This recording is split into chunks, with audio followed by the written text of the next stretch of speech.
La ansiedad filosófica vuelve después de mucho tiempo para contarles sobre una obra descomunal, extraordinaria, única en su género, una obra al que no le podía no dedicar un rato largo, que no sé cuánto va a ser, y es El río del tiempo de Fernando Vallejo, escrita entre mediados de los 80 y principios de los 90.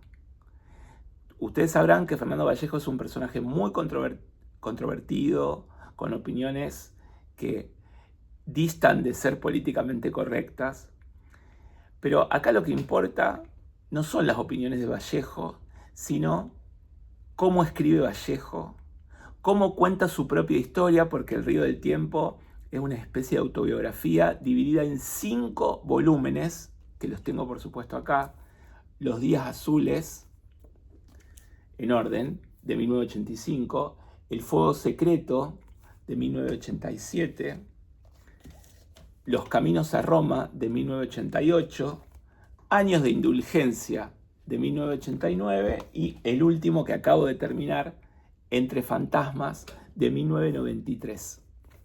Yo tuve la fortuna de conseguirlos por Mercado Libre en distintas librerías a precios realmente irrisorios, distintas librerías o gente que vendía, ¿no?, libros. Eh, y todos los volúmenes, algunos más, otros menos. Yo creo que el primero y el último son, el primero, el último, son los dos los mejores, los que más nos atrapan. ¿Con qué nos atrapan? Con un humor amargo, un cinismo cerril, una ironía destructiva. Nos atrapa, yo diría esto: la sintaxis del río del tiempo, en algunos tomos más, en otros menos, es una ironía descarnada, pero una ironía descarnada porque está sostenida en un dolor insoportable y en un recuerdo, y en el recuerdo de la felicidad, y en un recuerdo feliz, o un momento feliz al que ya no se puede volver. El río del tiempo, que no es tan largo, ustedes ven 5 volúmenes, pero son 200 páginas y la caja es pequeña, entonces no hay tanto texto. O sea, serán un poco más de 1000 páginas, pero no es el típico tomo gigante de 1000 páginas con letra pequeña. Digo, como si alguien eh, pone como criterio para leerlo o no la extensión, no es tan extenso. Yo creo que es una de las obras más, una de las obras fundamentales de la literatura latinoamericana, sin duda, y lo digo yo y estoy diciendo esto y ya lo deben haber dicho miles, no sé si miles, decenas de escritores o críticos. Y lo que tiene, además de esto, como la describí, con su cinismo, su ironía, su dolor, su recuerdo, sus recuerdos felices, es que pone en duda todo. El narrador, que es un narrador que a veces se desdobla, va poniendo en duda sus propios recuerdos. Por ejemplo, la madre muere 3 veces de distinta forma. Entonces se mete otro narrador que le pregunta: che, ¿pero qué pasó al final con tu mamá? ¿Murió así? ¿Murió así? Colombia como centro, como centro imposible. Colombia como la tierra que odio y que amo, con todo lo que implica. Y yo no voy a describir ahora las descripciones de Vallejo, desde niño hasta el Vallejo casi viejo, y cómo hay una narración fragmentada, pero a la vez fragmentada, que nos envuelve en ese fluir y nos lleva con él en el río del tiempo, en ese movimiento inexorable hacia el cual vamos, que es el final. Por otra parte, está construido muchas veces no con jerga colombiana, sino con, a lo mejor, flora, por ejemplo, colombiana. Entonces yo mínimo marqué 2 centenares de palabras que desconocía, que uno podría decir no son fundamentales para la comprensión cabal, pero sí para ir viendo cuáles son las imágenes que construye. Entonces, de este niño que empieza con un recuerdo, con su primer recuerdo, el narrador que comienza con su primer recuerdo, y va atravesando toda su vida, sus relaciones amorosas, sus deseos respecto de si quería ser director de cine o escritor. Pero lo que yo diría es que lo que queda una vez que hemos finalizado la lectura es una sensación doble. Una sensación de alegría por lo que por haber leído esta maravilla, una sensación de tristeza por lo mismo, por ya haberla leído. Por supuesto que se puede volver a leer y sería uno siempre cuando termina de leer, o yo digo sí, la voy a volver a leer, y después me cuesta muchas veces releer obras enteras, y este video tiene que ver con eso. Primero con dejar asentado esta lectura, dejarla sentada, y lo que me propuse es leer las últimas 8 páginas del último volumen. Y van a decir spoiler. Es evidente que en una obra como esta no importa. Son 8 páginas que a mi juicio constituyen uno de los finales más memorables de la literatura en cualquier lengua. Entonces esto, una mezcla de sensaciones y de sentimientos que nos genera leer esto, porque hay veces que lo queremos matar por las cosas que dice. Es un narrador despiadado. Yo diría, en varios momentos anoté el nombre de nuestro presidente, porque hay ahí resabios, o mejor dicho, un origen de determinados odios, de un anarquismo sin límite, pero a la vez es parte de un personaje, y ver qué pasa con todo eso. Yo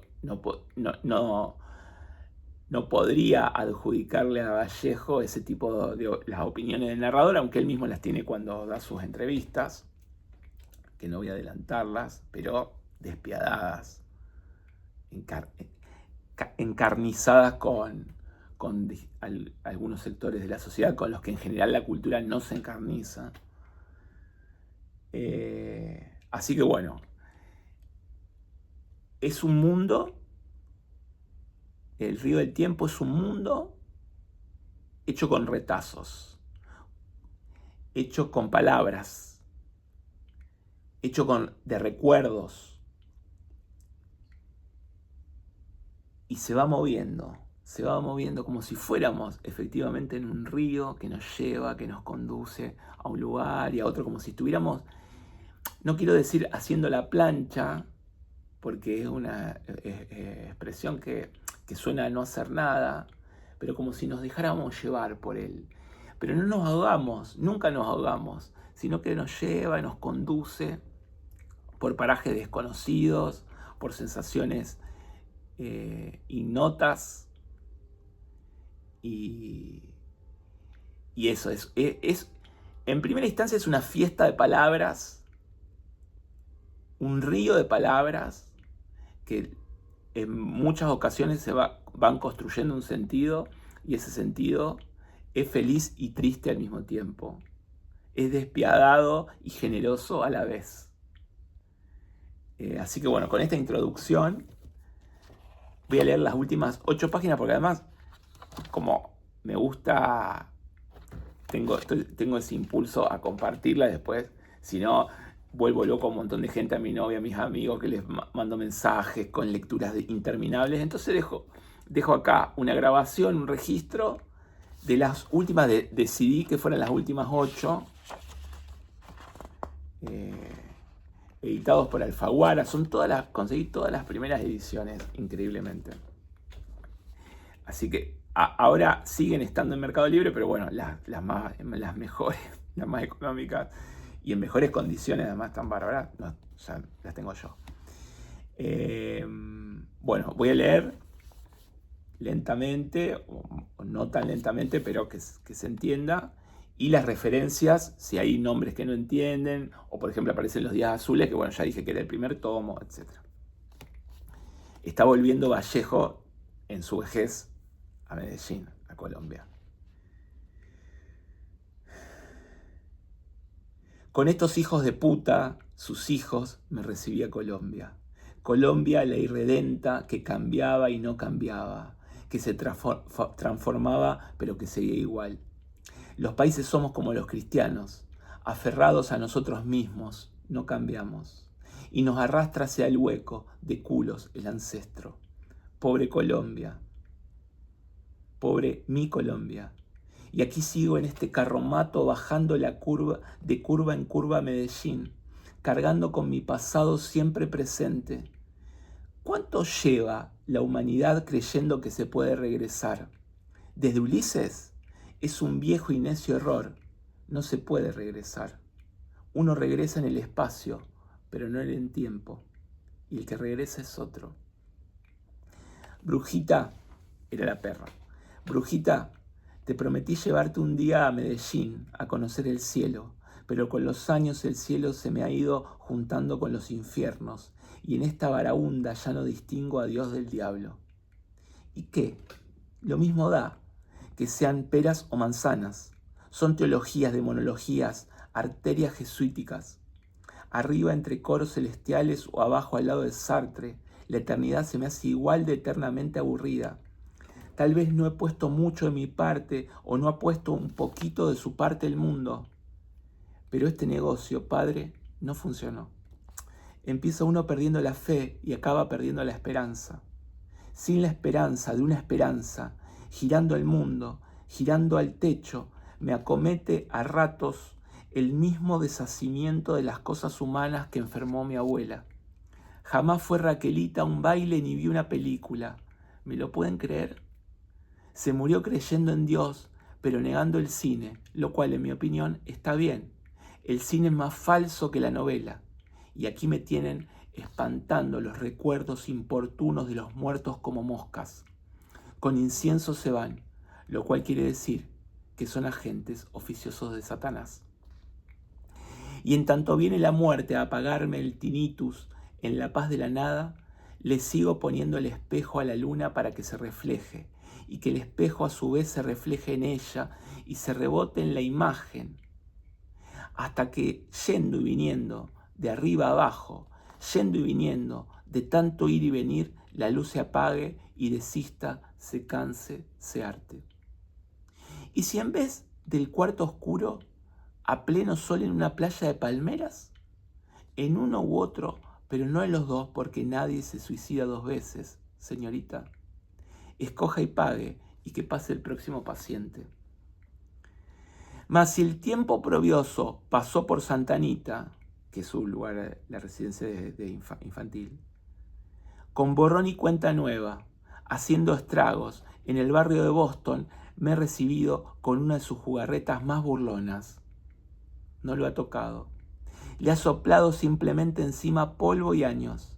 Las calles iguales, las casas iguales, las puertas iguales, las mismas fachadas, las mismas ventanas, los mismos balcones, sin una construcción nueva ni edificio, tal como lo dejé de niño. Para darme gusto y de paso una lección, en el barrio Boston el tiempo se detuvo, pero al hacerlo lo mató. Lo que cambia irá camino de la muerte, pero lo que no cambia ya está muerto. Por última y definitiva vez, he vuelto al barrio de mi niñez a constatar la inexorable decadencia que nos espera a todos, hombres, perros, gatos, naciones. Ante la casa donde nací, en la calle antaño bulliciosa y viva de niños y de cierta hora, por la puerta entreabierta del zaguán por el que entró y salió mi infancia, se veía el interior. El corredor y el patio, pequeñitos, como si se hubieran encogido sin lavarlos. Los recordaba más amplios, y la casa más alta, y la calle más ancha. Eran las magnificaciones del recuerdo, los cambios que trae la vida en las perspectivas, las dimensiones, las ilusiones. Ni la casa había cambiado ni la calle. El que había cambiado era yo, el niño que se hizo viejo.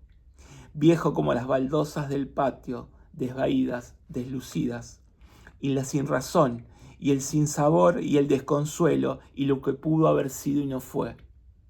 Carajo, estoy hablando con la letra de un bolero, perdón, lo que sea. En el Medellín de los modernos centros comerciales, los pasos a desnivel, los puentes, las avenidas, las discotecas, en la ciudad cambiada, nueva, ajena, dejado de la mano de Dios, a orillas del tiempo. Mi pobre barrio de Boston estaba más quieto y más muerto que una foto. Y mi casa, que a simple vista parecía igual, por dentro se desmoronaba en ruinas.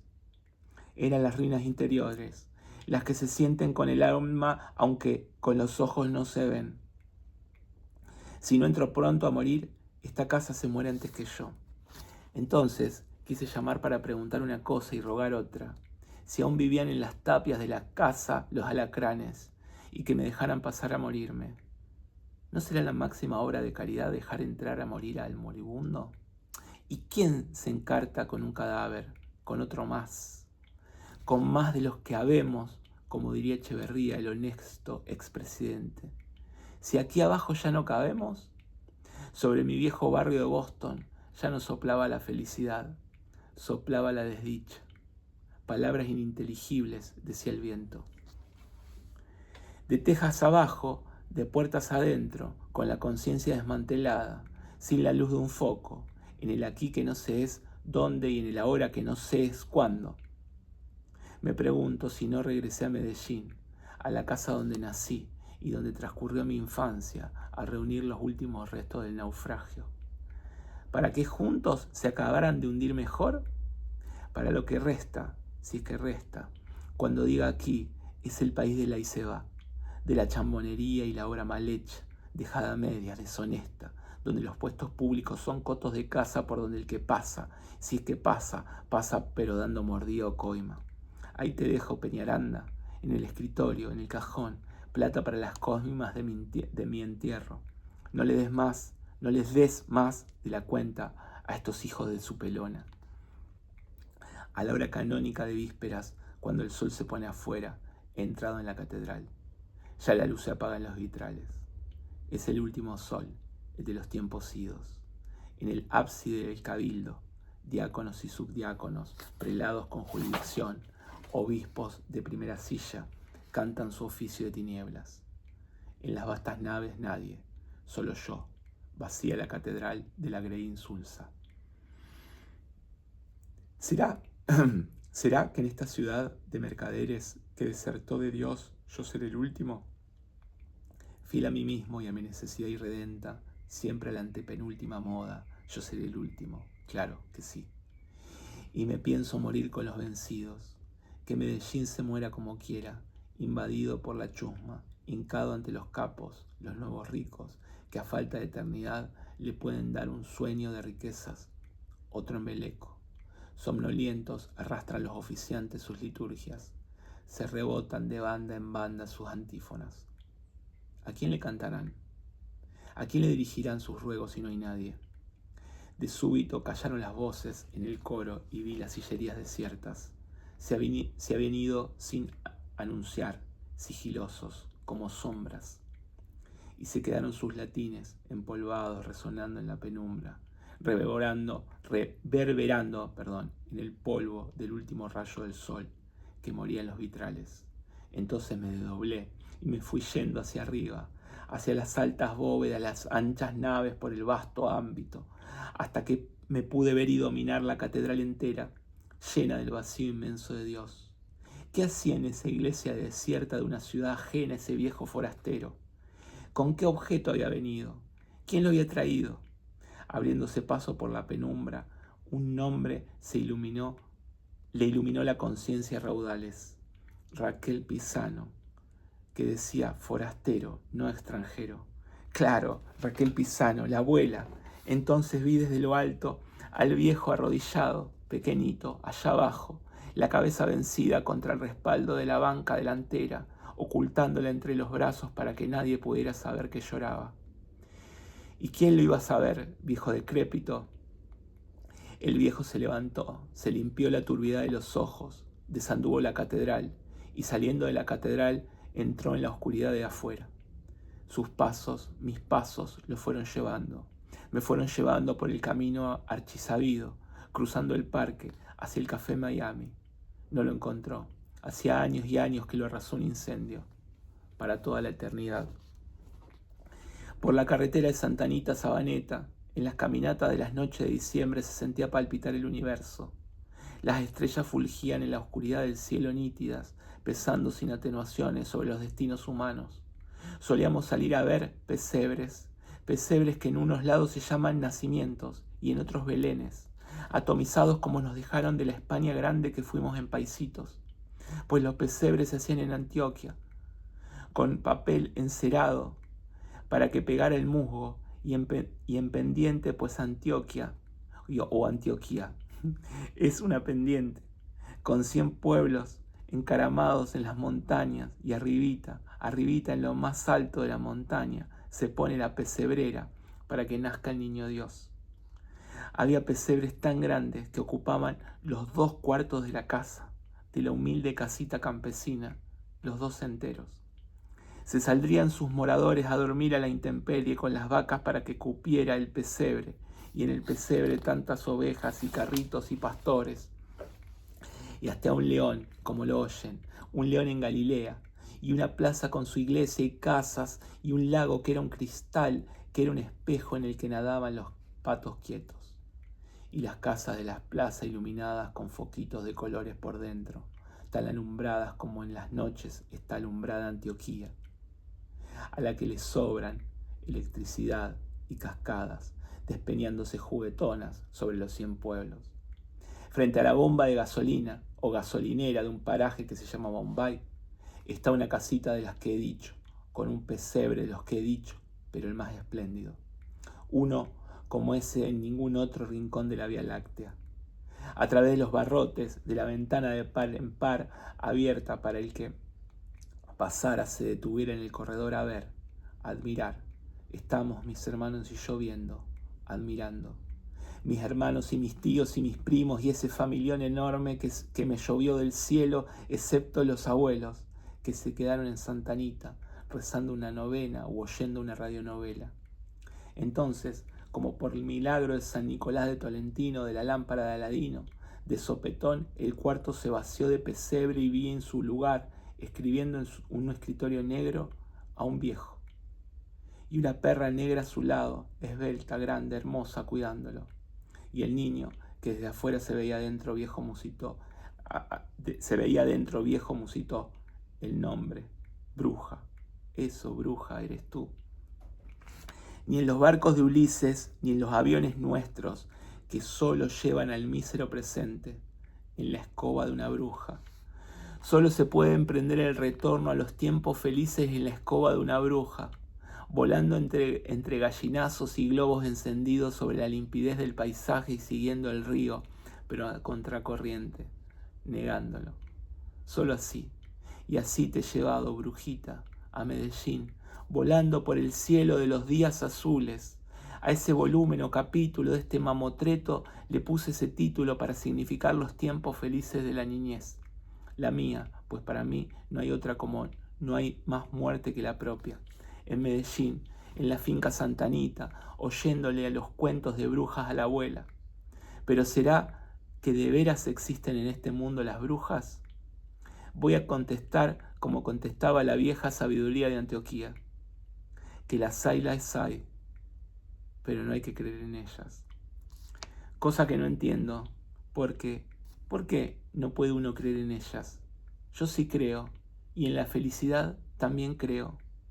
Lo que pasa es que la felicidad es una pompa de jabón que da visos, pero que no bien uno la mira se revienta. Uno tiene que ser feliz sin saberlo. ¿Qué iba a saber yo de niño que era feliz? Más aún, que iba a saber que lo era de viejo cuando empecé esa tarde, los días azules, contigo a mi lado, brujita, que ya no estás. Lo que siempre sí está claro es la desdicha. Ahora que tu muerte, niña, me ha vuelto a los recuerdos, recuerdo la tarde feliz en que empecé el libro. La empecé a la aventura, como he vivido, sin saber cómo, ni hacia dónde, ni por qué carajos. O mejor dicho, sí, sabiendo que debía terminar aquí como empezó, por mi más lejano recuerdo, con un niño tocado de irrealidad, dándose de cabezazos rabiosos contra el piso porque el mundo no hacía su voluntad, la mía, con esta necedad obstinada que fue la única herencia que me dejó mi abuelo. ¡Bum, bum, bum! La cabeza del niño, mi cabeza, rebotaba contra el embaldosado duro y frío del patio, contra la vasta tierra, el mundo, inmensa caja de resonancia de mi furia. ¿Tenía 3 años? ¿4? No logro precisarlo. Lo que perdura, en cambio, vívido, en mi recuerdo, es que el niño era yo, mi vago yo, fugaz fantasma.